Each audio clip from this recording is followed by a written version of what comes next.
बहुत बहुत स्वागत है आप सभी का आपके अपने चैनल प्रिंस लर्निंग सेंटर में। और आज के इस वीडियो में हम बीए फोर्थ सेमेस्टर सोशियोलॉजी के महत्वपूर्ण प्रश्न की बात करने वाले हैं। Very important question and answer की, जो कि 23 मई यानी आज डॉक्टर राम मनोहर लोहिया यूनिवर्सिटी में सोशियोलॉजी का पेपर लगा हुआ फोर्थ सेमेस्टर का। तो उसके लिए वेरी इंपॉर्टेंट क्वेश्चन और आंसर कौन से रहने वाले हैं तो उन पर बात करने वाले हैं। क्लास थोड़ी लंबी ज़रूर होगी, लेकिन आज की इस वीडियो में आपको वे सारे प्रश्न मिल जाएंगे और उनके आंसर मिल जाएंगे जो कि आज पेपर में आने वाले हैं। तो क्लास को लास्ट तक ज़रूर देखिएगा, बहुत ही इम्पोर्टेंट होने वाली है। चलिए शुरू करते हैं कि कौन कौन से प्रश्न हैं और उनके क्या आंसर हैं। तो सबसे पहला प्रश्न जो है कि सांस्कृतिक आधिपत्य है, क्या है? सांस्कृतिक आधिपत्य है, ये अधिकतर 3 नंबर में आपको पूछेगा। अधिकांशता उम्मीद है कि 3 नंबर में आएगा आपके। ठीक, तो क्या है सांस्कृतिक आधिपत्य क्या है? ये इम्पॉर्टेंट है, इम्पॉर्टेंट प्रश्न है। ठीक, इम्पॉर्टेंट है, तो चलिए इसको देख लेते हैं क्या होता है सांस्कृतिक आधिपत्य। तो देखिए, मार्क्सवादी विचारक एंटोनियो ग्राम्शी द्वारा प्रस्तुत सांस्कृतिक आधिपत्य सिद्धांत के अनुसार शासक वर्ग समाज की सांस्कृतिक विचारधारा और मूल्यों को इस प्रकार नियंत्रित करता है कि उनका दृष्टिकोण सामान्य और स्वाभाविक मान लिया जाता है। इससे शोषण की स्थिर रहती है, क्योंकि समाज के अन्य वर्ग इसे चुनौती नहीं देती। यह प्रक्रिया शिक्षा, मीडिया और धार्मिक संस्थाओं के माध्यम से होती है।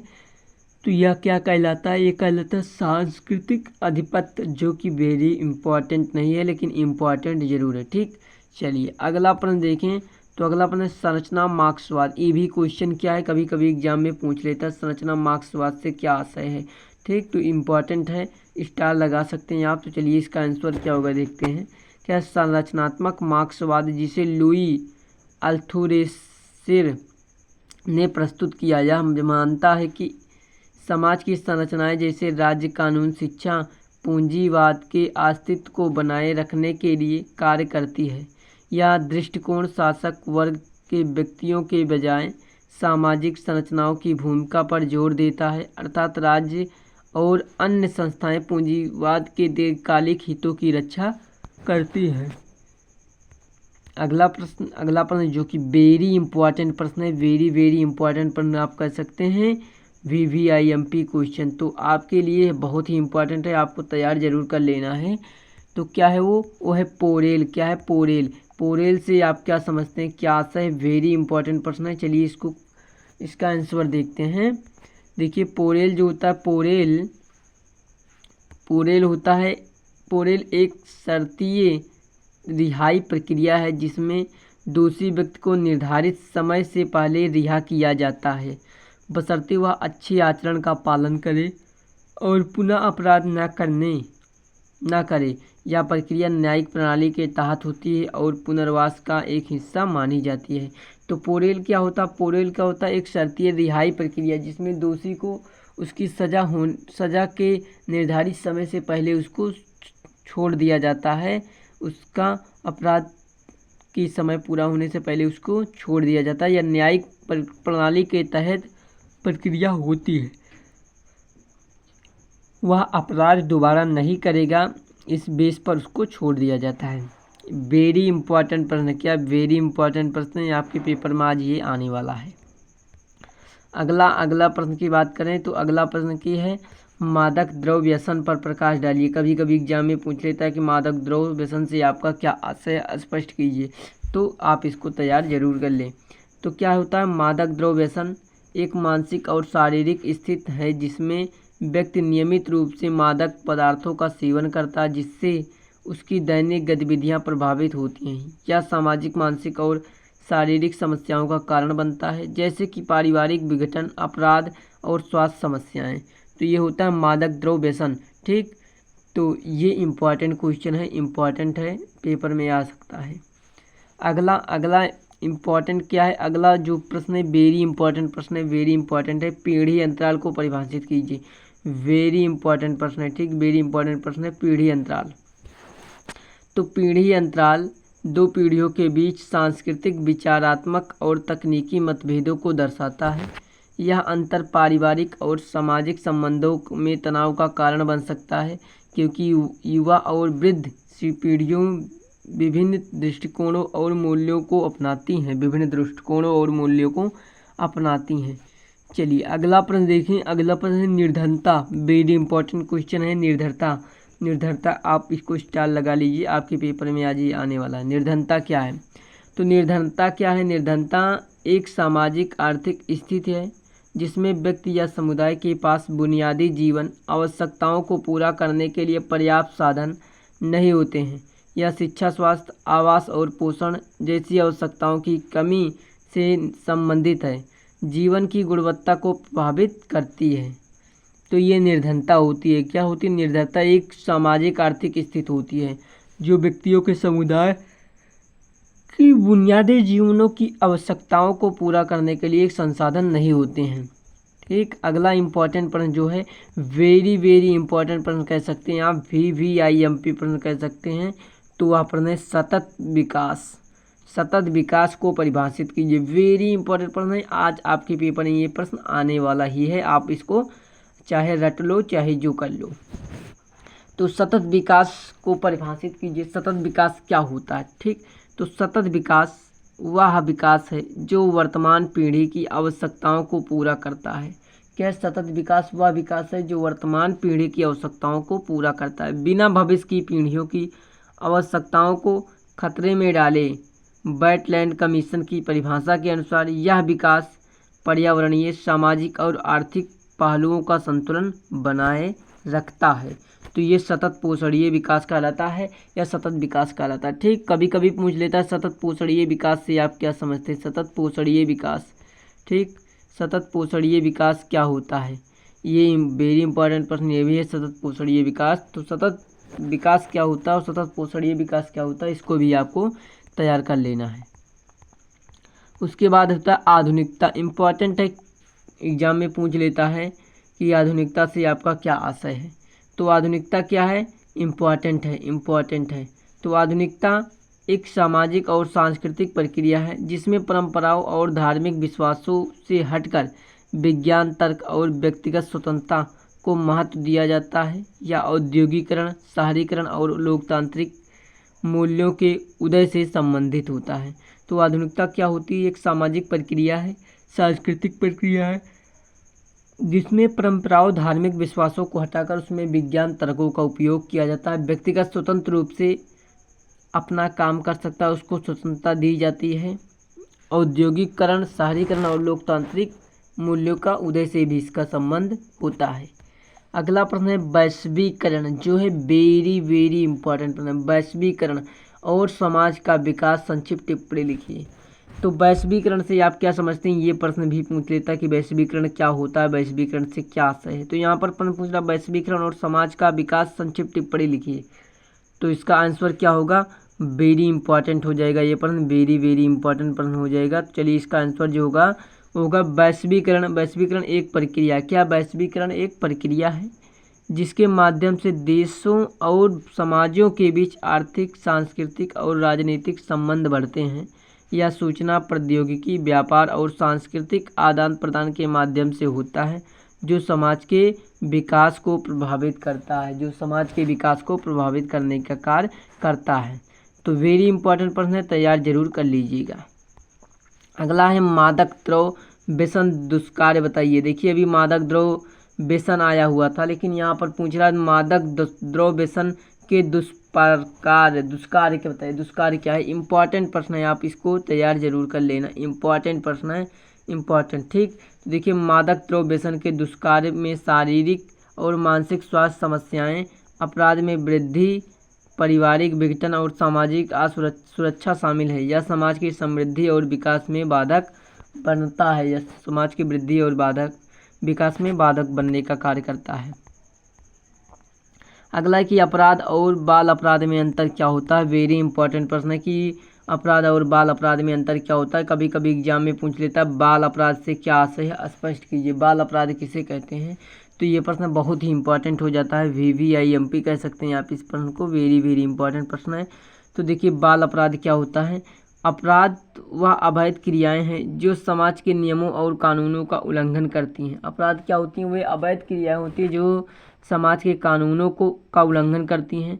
बाल अपराध विशेष रूप से 18 वर्ष से कम आयु के व्यक्तियों द्वारा किए गए अपराधों को कहा जाता है।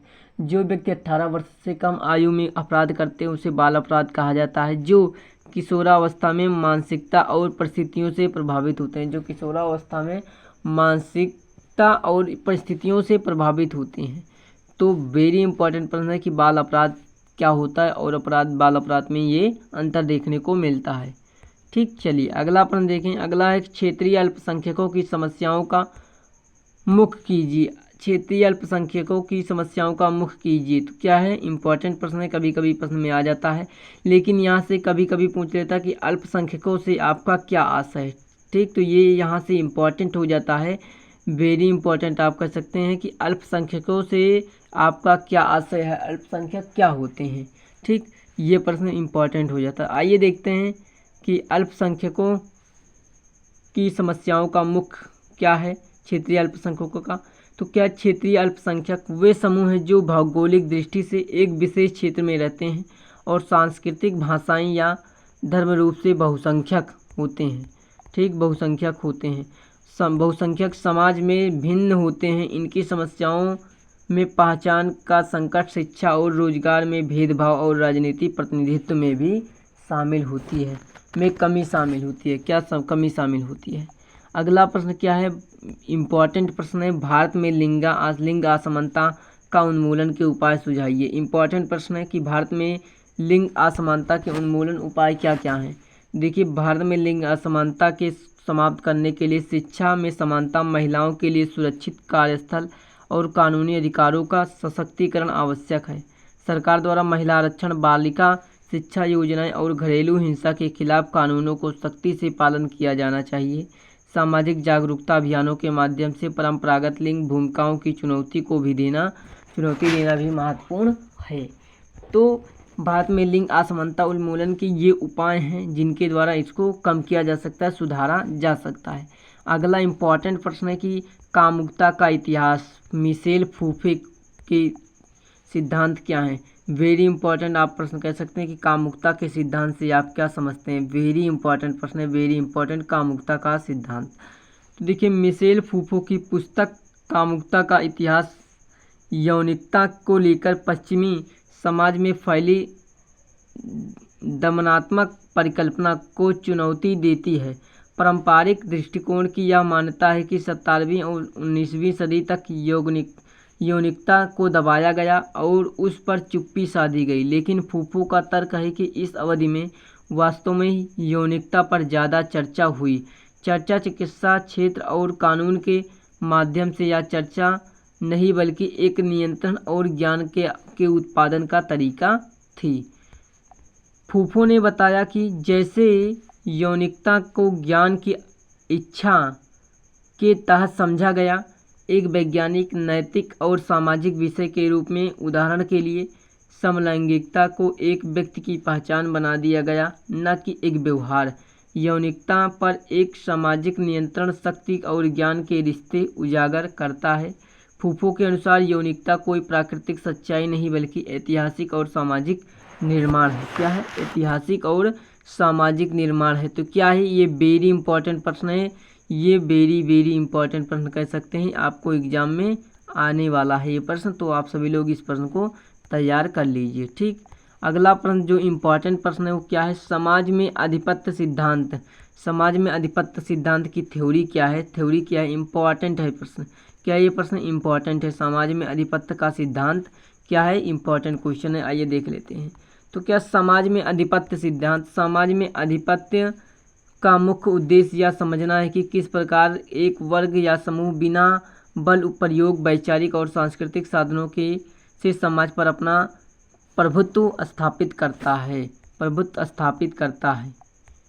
यह सिद्धांत मुख्य रूप से अंतोनियो ग्राम्शी द्वारा विकसित किया गया था। ग्राम्शी ने यह बताया कि पूंजीवादी समाज में शासक वर्ग केवल राजनीतिक या आर्थिक बल से नहीं बल्कि सांस्कृतिक नेतृत्व और सहमति के माध्यम से भी शासन करता है।